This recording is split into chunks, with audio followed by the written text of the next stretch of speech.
47তম BCS preliminary যারা দিবেন এখন থেকে 6-7 মাস সময়ের জন্য কথা বলছি। প্রথম কাজ হচ্ছে আমার স্ট্রং জোন এবং উইক জোন ব্যবহার করার জন্য একটা প্ল্যান করা। দ্বিতীয় নাম্বার হচ্ছে আমাদের টেক্সট প্লাস কোয়েশ্চন, কে মিলিয়ে পড়া দ্বিতীয় কাজ। তৃতীয় কাজ হচ্ছে এই যে আমার টেক্সট প্লাস কোয়েশ্চন পড়বো, টেক্সট প্লাস কোয়েশ্চন নিয়ে যে আমরা প্রস্তুতি নিয়ে আগাবো, তাকে প্র্যাকটিস করার জন্য আপনার পরীক্ষা দেওয়া। এই পরীক্ষা দেওয়ার কোনো বিকল্প নেই। পরীক্ষা দেওয়া, আপনি যদি ভাবেন আমি আরেকটু প্রস্তুত হয়নি আরো পরে পরীক্ষা দিব, তাহলে আপনি ভুল করছেন। আপনি রেডি হচ্ছেন পরীক্ষার জন্য, আপনি যদি পরীক্ষাকে ভয় পান হবে না। কোন একটা প্ল্যান, কোন একটা পরিকল্পনাকে লক্ষ্য করে কোন একটা কোচিং এ গিয়ে আপনাকে পরীক্ষা দিতে হবে, এটা ফরজ। This is must. ঠিক আছে, এটার কোনো অপশন নাই, there is no alternative to do that. এটা করতেই হবে। এখন টেক্সট পড়া, তাহলে প্রথমে আসেন বাংলা। তো বাংলাতে আমাদের প্রথমে এখানে টেক্সট কিভাবে পড়বো, এমসিকিউ কিভাবে পড়বো। এমসিকিউ হচ্ছে এখানে আমরা কাজ করব নিয়মিত। এখন এটা হচ্ছে আমি 47তম বিসিএস প্রিলিমিনারি যারা দিবেন এখন থেকে 6-7 মাস সময়ের জন্য কথা বলছি, গতানুগতিক ভাবে সামগ্রিক প্রস্তুতির জন্য না। সামগ্রিক যাদের কাছে অনেক সময় আছে তাদের ধরন ঢং আলাদা হবে। এবং তাহলে নিয়মিত কমপক্ষে একটি প্রশ্ন একটি প্রশ্ন সমাধান করা সমাধান করা হ্যাঁ। তারপরে হচ্ছে এখানে ব্যাকরণ ব্যাকরণ মূল বই মূল বই অথবা আপনার কোনো ক্লাসের খাতা, এই জিনিসটাকে কম্বাইন করা। এগুলো আমরা করি না, এগুলো এখন থেকে করবেন। হ্যাঁ, এবং এই দুইটা কাজ একসাথে করবেন। মনে করেন এখানে নবম দশম শ্রেণীর ব্যাকরণ বইটা, ওই বেসিকটা আপনার যেন থাকে। বেসিক থেকে পড়বেন, আপনি ক্লাস করাচ্ছেন, টিচারের ক্লাসের খাতা এবং মূল বইকে সমন্বয় করে পড়বেন। এবং এই পড়ার সাথে, এই পড়ার মধ্যে কিন্তু এমসিকিউ পড়া হয়ে থাকে অনেক ক্ষেত্রে। এই পড়া বলছি না, এখানে আমি যেটা বলছি সেটা হচ্ছে বিগত বছরের প্রশ্ন ডেইলি একটা পড়তে হবে। 47-এর জন্য, অন্যদের জন্য না। ডেইলি একটা পড়তে হবে। একজন প্রার্থী একেবারে নতুন শুরু করে শুধু প্রশ্নের উপর নির্ভরশীল না হওয়ার জন্য আমরা ওই পরামর্শ দিই না। এই ডেইলি একটা প্রশ্ন পড়ার স্ট্র্যাটেজি কেন বলছি, মনে করেন আপনার কাছে টোটাল প্রশ্ন আছে 100টা। বিসিএস এর প্রশ্ন দশম থেকে শুরু করে 45, নন ক্যাডার কিছু প্রশ্ন 2023 সাল, 22 সাল, 21 সাল, 21 থেকে 23, এই প্রশ্ন সবগুলো মিলিয়ে দেখা যাচ্ছে আপনার টোটাল আপনার হাতে প্রশ্ন আছে 80 সেট, 50 সেট, বেশি 100 সেট মানে অনেক বেশি হয়ে যাচ্ছে। মনে করেন আপনার কাছে টোটাল প্রশ্ন আছে কয় সেট, 50 সেট। এই 50 সেট প্রশ্ন একদিনে যদি এক সেট প্রশ্ন আপনি পড়েন, তাহলে আপনার 50 দিন লাগবে। তাহলে 50 দিন পরে 51 দিন কি করব, এই 51 দিনে গিয়ে আবার 1 নাম্বার থেকে শুরু করে 50 নাম্বারের দিকে আগাবেন। তাহলে আবার 100তম দিনে আবার 1 নাম্বার থেকে 50 নাম্বারে যাবেন। তার মানে এই 50টি প্রশ্ন, এই 50 সেট প্রশ্নকে আপনাকে এমন ভাবে পড়তে হবে যেন এখান থেকে যে প্রশ্নগুলো আসবে ওই প্রশ্নগুলোর মধ্যে আপনি 50 থেকে 50-এ না আটকিয়ে 100তে পৌঁছান। এখানে 100তে পৌঁছানো মানে আপনার প্রস্তুতি হওয়া কত পার্সেন্ট, 50%। তার মানে আপনি প্রায় 100 নাম্বারে পৌঁছে গেছেন। এবং এই 100 যদি আপনি এখানে এখানে যদি এই 50 সেট প্রশ্নকে প্রতিদিন একটি একটি প্রশ্ন পড়তে পড়তে, একই প্রশ্নকে 2-3 বার করে রিভাইজ করতে করতে এখানে অলমোস্ট অ্যাবসলিউটলি 100% নিশ্চিত করতে পারেন, তাহলে প্রিলিটিকার জন্য আপনার প্রস্তুতি, আপনার 100 নাম্বারের মধ্যে 200 নাম্বার, 200টি প্রশ্নের মধ্যে 50%-এ পৌঁছে গেছেন। তবে কিন্তু আপনি এখানে 100-এর চেয়ে বেশি পাবেন। কারণ কি, আমরা যারা বিসিএস দিচ্ছি আমাদের জীবনে চলতে ফিরতে উঠতে বসতে, গ্রাজুয়েশন কমপ্লিট করা পর্যন্ত পত্রিকা পড়েছি, এক্সট্রা বই পড়েছি, ফেসবুক দেখছি, বিভিন্ন জায়গায় বিভিন্ন কিছু নজরে পড়ছে। আমাদের নিজেদের লাইফ এক্সপিরিয়েন্স থেকে কিন্তু আমরা আরো 5 থেকে 10টা নাম্বার পাবো। তার মানে আপনি কততে পৌঁছে গেছেন জানেন, 110-এ।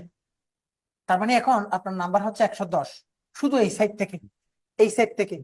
এবার আপনার পাশ করার জন্য লাগবে কত, দেখা যাচ্ছে কিছু কিছু পরীক্ষায় 113-114 পেলে পাশ করছে। তাহলে যদি 110 পান, আপনি আটকে গেছেন কোথায়, 3-এ। কোথায় আটকেছেন, 3-এ। এই 3-এ আটকানোর সংখ্যা 1 লাখ, 4 লাখের মধ্যে। এই 3-এ যেন না আটকান, এই জন্য সাথে সাথে কাজ করতে হবে। এই জায়গায় যারা এই বেসিক জায়গা থেকে করবে তার কাছে 3 নয়, এখানে সে আরো 20 নাম্বার যোগ করতে পারবে, যেমন 46 বিসিএস প্রিলিমিনারিতে আমরা অনেক স্টুডেন্ট দেখেছি যারা 147 152 নাম্বার পাচ্ছে, অথচ আপনি 13 14 8 9 নিশ্চিত করে পাস করতে পারছেন না। আপনার সাথে তার পার্থক্য কিন্তু প্রায় 30 40 নাম্বার। এই পার্থক্য সম্পূর্ণটাই সে এই জায়গা থেকে আনছে, এই জায়গা থেকে আনছে। আমি বুঝাতে পারছি? তাহলে এভাবে আমাদের পরিকল্পনাটা এগিয়ে যেতে হবে। হুম। তাহলে আমি কি কয়টা পয়েন্ট বলেছি? প্রথম পয়েন্ট হচ্ছে প্ল্যান করা। তৃতীয় প্ল্যান মানে কি? আমাদের স্ট্রেংথ এবং উইকনেস কে কি করা, রিকভার করা, ফাইন্ড আউট করা, এটা নিয়ে একটা পরিকল্পনা করা। দ্বিতীয় নাম্বার হচ্ছে আমরা কি করব, টেক্সট পড়া প্লাস কোশ্চেন, টেক্সট প্লাস কোশ্চেনকে মিলিয়ে ডেইলি পড়া, ডেইলি পড়া। দ্বিতীয় নাম্বার। তার তৃতীয় নাম্বার কাজ হচ্ছে, এবং এই টেক্সটের জায়গাটার জন্যই আপনার কিন্তু কোচিং এর সাপোর্ট। হ্যাঁ, হ্যাঁ, কোচিং এর সাপোর্ট। এই জন্য আমি ওখানে লেখার সময় আমি বলেছি, এখানে আপনার বই লাগবে, এখানে আপনার নোট লাগবে। নোট, নোট মানে হচ্ছে আমি বলেছিলাম খাতা। হ্যাঁ, তো খাতা মানে ক্লাসে যেটা টিচার পড়িয়েছে। তো আমাদের হেল্পলাইনের যারা এখানে এই ভিডিওটা যারা শুনছেন তাদের ক্ষেত্রে 47 এর আজকে থেকে আমরা নতুন ব্যাচের, এটা একটা ওরিয়েন্টেশন ক্লাস বলে আমি এভাবে কথাগুলো বলছি। এবং ওরিয়েন্টেশন ক্লাস, এই ক্লাস আমি যে কথাগুলো বলছি এই কথাগুলো একটা সাধারণ ক্লাসে অত কথা আসবে না। আমার মেন্টালি আমি সেট হচ্ছে, আমি স্টুডেন্টদেরকে একটা প্ল্যান দেবো, হোয়াট টু ডু, এই কথাগুলো বলবো। এই জন্য আমি সাদা মানে নিরেট ভাবে কথাগুলো বলে এগিয়ে যেতে পারছি। তাহলে 47 ব্যাচটা আমরা শুরু করছি। এখানে ফুল একেবারে 150 ক্লাসেস এগুলো থাকবে। হয়তো এখানে মূলত আমাদের ফুল ক্লাস হচ্ছে 125টি। হ্যাঁ, 125টি ক্লাস, এবং 125টি ক্লাসের এগেনস্টে 125টি শিট। এবং এখানে আমাদের যে টেস্ট গুলো আছে, অথবা আমি এগুলাকে এক্সাম বলি, এই এক্সামস গুলো আপনার কাছে খুব ইম্পর্টেন্ট। এখানে তৃতীয় স্টেপে এসে আমি এখানে লিখেছিলাম কি এক্সামস, এবং এক্সাম গুলো হচ্ছে কোয়ালিটি এক্সাম। মনে করেন প্রতিদিন আপনাকে বলেছিলাম একটা প্রশ্ন পড়া। এই একটা প্রশ্ন পড়ার উর্দুটা আপনার আরো এক্সট্রা কাজ হচ্ছে, কোনো কারণে যদি আপনার একটা প্রশ্ন পড়া নাও হয়, তাও কিন্তু এখানে রেগুলার যে প্রশ্নগুলো আমাদের এখানে পরীক্ষায় হবে, এই প্রশ্নগুলোর উপরে আপনি গুরুত্ব দিবেন। এবং আমি এখানে বলে রাখছি, যারা 47-এ নতুন করে জয়েন করবে তাদের জন্য কিন্তু এই যে আমাদের যে সাবজেক্ট টেস্ট, এগুলো কিন্তু সবচেয়ে মাদার অফ প্রিপারেশন।